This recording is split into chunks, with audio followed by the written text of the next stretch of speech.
From the point of view of the spiritual path, the question of thought is much deeper than it seems, deeper and way more complex.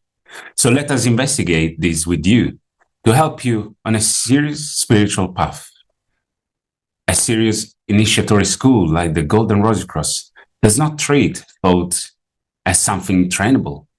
Therefore, it does not use techniques to control thought, to project thought, to quieten thought, or select it.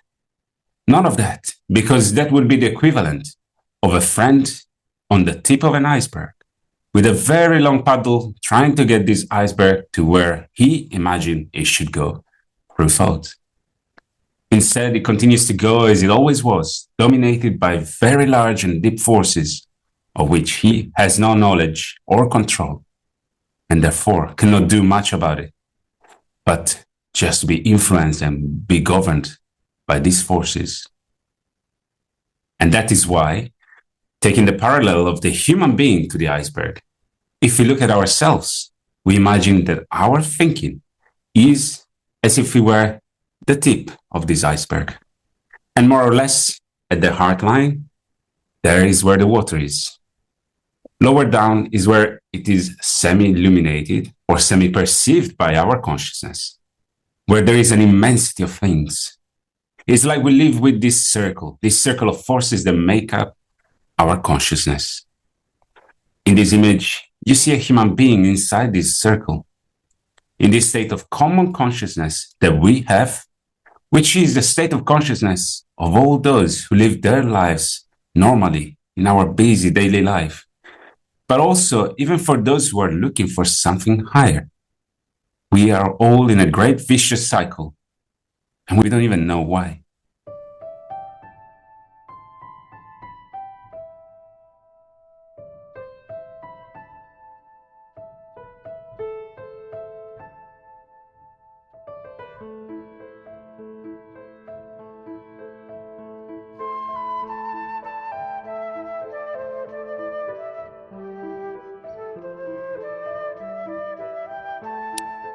So if we look at the next level, deep down in the iceberg, there lies the great weight, the big mass of ice that we are comparing with the forces of the unconscious.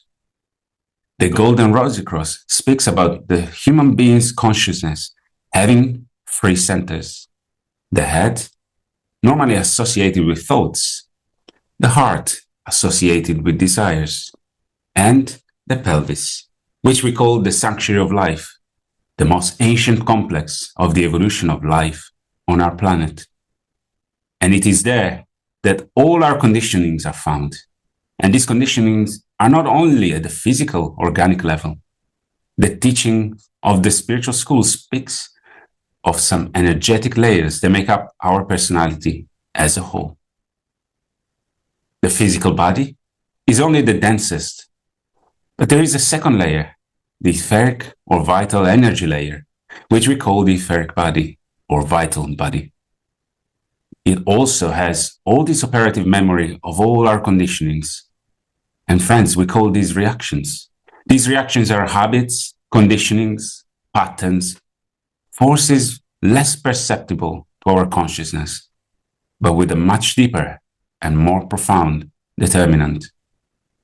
It's as if these forces had a constant flow circulating through the great cycle that forms our consciousness, constantly surfacing in us, circulating as if they were great energetic aggregates that go from one center of consciousness to another.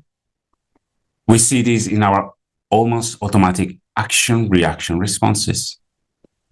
As we go through daily life, think of how we respond to events, people that we like or dislike, all kind of stimuli that come to us from outside, touch our senses, touch our desires, touch our thoughts, and impel a response, which often is an automatic one. So from these unconscious, these deeper reactions, the elements that form the second layer of our consciousness sprout, which is the subconscious, half conscious and half unconscious. And that's why we show it here, more or less at the height of the heart, at the height of the waterline of the iceberg. This level is the level of desires. The heart is the organ that makes our blood pulsate, but in universal teaching and even popular tradition associate the heart with desires and feelings. The esoteric teaching and the language of the Golden Rosicrucian speak of a vibratory energetic band related to these feelings and desires, the astral world. And that's why we also talk about an astral body. Coming from the pelvis or the sanctuary of life, from the depths of our reactions, our unconscious habits and our conditionings, they begin to sprout and rise. Our desires begin to grow. And let's be honest, friends, we are at most semi-conscious of our emotional life. Our desires, our feelings. These determinants, these forces, these influences are like great forces that move us invisibly or only partially visible, coming from these much deeper regions of our consciousness. And where do they surface? To the thoughts. Many people believe that they think first, but in fact, we think last. Thought is the slowest, youngest force in our personality, in the human being. It can be quite subtle, much more subtle than a reaction or a desire. But these other forces related to the unconscious and subconscious, reactions and desires are much faster than our level of consciousness. Normally associated with thoughts, these energetic currents from the physical world, the etheric world or vital, the energetic world, and also the emotional and astral world reach our thoughts associated with the sanctuary of the head. The head is the youngest of our subtle bodies, which the spiritual school calls the mental body, the concrete mental body. The first half of the mental body is not completely built yet. Looking at this image, it should be evident that the flow comes from the depths of the consciousness, from the depths of the unconscious and the subconscious. And then they arrive in the conscious. A long time ago, even neuroscience proved that first we react, the most instinctive reaction. Then we translate it into a feeling, and finally we articulate it into a thought. There is a triple structure of the brain itself: the cerebellum, the limbic system, and the cerebral cortex. The oldest instinctive part, the limbic system, is associated with feelings, and the youngest is the cerebral cortex. So friends, if we don't become aware of our thought life, of our thought mechanisms, and keep trying to control our consciousness, our life, our reactions, and our way of being with thought, we go back to that image of the comrade on the top of the iceberg trying to row hard. He will live in self-deception, thinking he is going in that direction, but all the forces will take him in the opposite direction. There is another aspect of human consciousness that is mixed and poorly perceived, sometimes confused with higher aspects, celestial or even divine. It is another aspect often causing confusion for those seeking a path of transformation of consciousness, an initiatory path, an initiation, a path of real transcendence. This other aspect of the human consciousness is the supraconscious, a pseudo higher self confused with the divine being. In fact, it is nothing more than a reflection of the unconscious, part of the same circle, the same circulation of forces that make up human consciousness.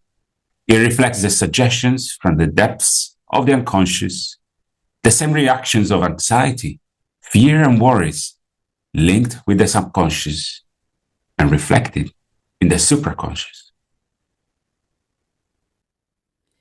Many people, with all honesty and effort, use thought training techniques, try to silence the mind, or forcibly focus their mind on the present to become more awake in the here and now. Without transforming their consciousness, however, using this apparatus the way it is, this vicious cycle, What ends up happening is even greater domination of these forces, not only from the most advanced layers of the unconscious and subconscious, but also through suggestions of this pseudo higher self. By a forced attempt to transform thought, it opens up even more to the Kundalini region of the sanctuary of the head. Not only the Kundalini at the base, but the Kundalini of the sanctuary of the head. It opens up to a torrent of influences from this reflection sphere, the personal reflection sphere, reflecting everything from the unconscious and subconscious, rushing again into the conscious of the sanctuary of the head. Taming this twofold interplay of the unconscious and the supraconscious becomes even stronger. Instead of thoughts renewing and transforming, they become the most ingrained and deep forces in our being, like in the image of the iceberg. They become even more decisive in the core of the human consciousness. This is not the transformation of thinking of a truly spiritual path. It is a stronger dynamism of the common consciousness, the egocentric consciousness. This is the opposite of what a spiritual school does and proposes. In the face of everything we have said, it's as if we have arrived at a border, a wall, a dead end. Is there a way out? There is.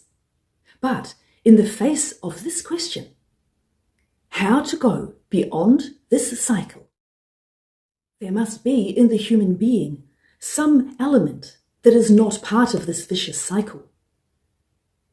This element, referred to in the spiritual school and universal teaching of all times through different names, always points to it as the only possible beginning of a truly different path of self-initiation. This element is the core of the true consciousness of our being, the most fundamental, ancient, not part of the unconscious, subconscious, or conscious, or the mirror of all that. If we use the same terminology of different levels of consciousness, it could be the particle of the omni-consciousness, the omni-conscious in us. In the Golden Rosy Cross, we call it the spark of the spirit. Previous schools called it the rosebud, the lotus, the mustard seed. Maybe today, using contemporary language, we could call it the singularity in the human being. It is not in the plane of ordinary consciousness found in the human being, not belonging to that level of things. When this spark, after all the turns in this cycle, this vicious cycle that does not stop spinning, the unconscious, subconscious, conscious, superconscious, it then descends all over again. There is yet again one more turn of the wheel, one more wheel, one more wheel. This is the real wheel of samsara. We live inside the circle of samsara, reincarnating several times inside a day. Every thought cycle is not a patchwork quilt of 1,000,000 selves living inside us. We live in this past reincarnation, not just from one day to another. When we have the oblivion in a night's sleep, it is from one thought to another, circulating, reincarnating inside our being. When the human being, after all this fatigue, can awaken something different, this true saturation of the meaningless spinning, because it only reinforces the common consciousness, the self-centered consciousness. this point, this uniqueness, this spark of the spirit, call it what you want, when awakened, it transforms the human being into the seeker of himself, the seeker of something beyond this cycle. All those who seek a path and find a spiritual school have a spark of the active spirit. Otherwise, they wouldn't be looking. Even those who embarked on paths that only led to the reinforcement of the self-centered consciousness, deep down, they were seeking the transcendence of themselves, the transcendence of the vicious cycle of common consciousness. So when that particle awakens and they place themselves in it, they put their feet on the path of self-initiation. This is a path that does not strengthen the ego, but instead aims to transcend the ego. Something different may begin to happen to their centers of consciousness. It is a path that starts from the center, not from the depths of the unconscious or the determinism of the superconscious. It is the middle way, the way of the rose of the heart, the way of the kundalini of the heart. This path from the kundalini of the heart allows this true core of the omniscient in us to awaken and to begin to generate a new state of consciousness.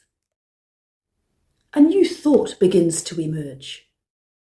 In the Golden Rosy Cross, we call this the new thinking, to differentiate it from the old, ordinary thinking, even if it were trained and refined.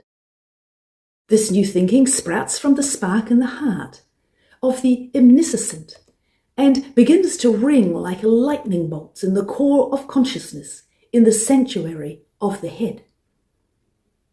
Like a shipwrecked person in the middle of the night, when he sees lightning, the human being who places his feet on the path and begins to awaken to this new thinking begins to have arrows of recognition of their true state of self-knowledge. These are not arrows of angelic illumination, where he gains a harp and begins to play like a celestial being. No, self-knowledge, this new thinking, comes as an ability to recognize the size of the prison we are in. These are the flashes of freedom in the middle of a prison. This is very important. These are like lightning flashes of freedom in the middle of the old prison of consciousness. The human being begins to recognize how trapped he is for himself, and that is self-knowledge. This self-knowledge is extremely liberating because the space of this new thinking transforms a clearing of a different understanding, an opening in space and time in his consciousness of the human being. At first, they are flashes, but then it becomes a permanent state. When this permanent state of self-knowledge, this degree of freedom grows sufficiently, the second nucleus of consciousness of the human being awakens. Because this spark is in the heart, which hasn't changed yet, the core of our heart is in the center of our true being, within the great circle we live in. But this spark rises directly to the head, and it is the head with this self-knowledge, this new thinking, that will have to fight the battle against the old self-centered desires in the sanctuary of the heart, against the astral forces that dominated his subconscious. So this collaboration of this arch that rises from the sanctuary of the heart to the head becomes a new thinking, a self-knowledge. Then it can transcend and dive into the emotional world, taking the strength of this new consciousness to that emotional world. These two centers can start to function in a connected and harmonious way. When one was merely dominated by the other, they didn't work together. When these two connect from the force of the spirit spark in the heart, the basis of everything down there in the image, the omniscient spark of the spirit, then this transformation is initiated, is generated. Our consciousness collaborates with it voluntarily, but the basis is not the ego anymore. The basis is not trained, self-centered consciousness. It is true, universal consciousness, the omniscient, the spark of the spirit in us, generating transformation of the sanctuary of the head with a new thinking, with self-knowledge. When these two can finally unite, a conscious link between these two and the spirit spark generates not only a new thinking, but a new desire, a craving, a yearning, an absolutely superior longing of a completely different nature, a longing for liberation, not only for oneself, but for all human beings, in fact, for the whole cosmos. These two poles of consciousness, transformed by the spirit spark, purified and united, head and heart, can together dive into the depths of the unconscious. But not to fight directly with the unconscious, otherwise it would be like the legend of Medusa. Facing Medusa head-on, consciousness is not yet strong enough to transform this depth, this true atavism, into us and into pure consciousness. And then she turns into a stone statue, paralyzed. So to fight Medusa, use a sword, a new force that begins to form, and a mirror. Look at the Medusa through her reflection in a silver mirror, representing that clean, enlightened center of consciousness, reflecting the light of the spirit spark. On this basis, it is possible to wage the other struggle, the strife that transforms the sanctuary of life, the way that we react and act. These two united arches, not only in the heart and the head, but also in the pelvis, in the depths of the unconscious, in the sanctuary of life, as the school calls it. Well, they form a lemniscate. So there is a cycle in these two, but it is not a vicious cycle. As we said, it's a symbol of the lemniscate, the symbol of eternity in time, the symbol of a new consciousness that has begun to be born into this human being who has found the path of self-initiation. When this transformation of the three centers of consciousness, the head, heart, and life, in these three new capacities, a self-knowledge, a conscious connection that generates this balance of these three centers in a conscious way, a balance in life and not only in consciousness, an equilateral triangle through three new faculties, the new thinking, the new longing, the new desiring, and the new acting. These advances sufficiently so that consciousness can unite with a true universal force, not just a mere reflection of the superconscious. The reflection of the superconscious were clouds that covered the sun, carried by the forces that sound through the atmosphere and concentrate there. But this work of transforming consciousness helps these clouds to disperse so that the original sun of spiritual consciousness can enlighten the human being. There is a step that goes beyond this new awareness. We can call it not only a spiritual consciousness, but a spirit soul, where the soul is consciousness and spirit is the universal force. This universal force, this new consciousness, spirit soul, spiritual consciousness, can truly transform not only the stream of consciousness, but all our subtle vehicles or our subtle bodies. Then there is a new reality, the real being integrated in the human being.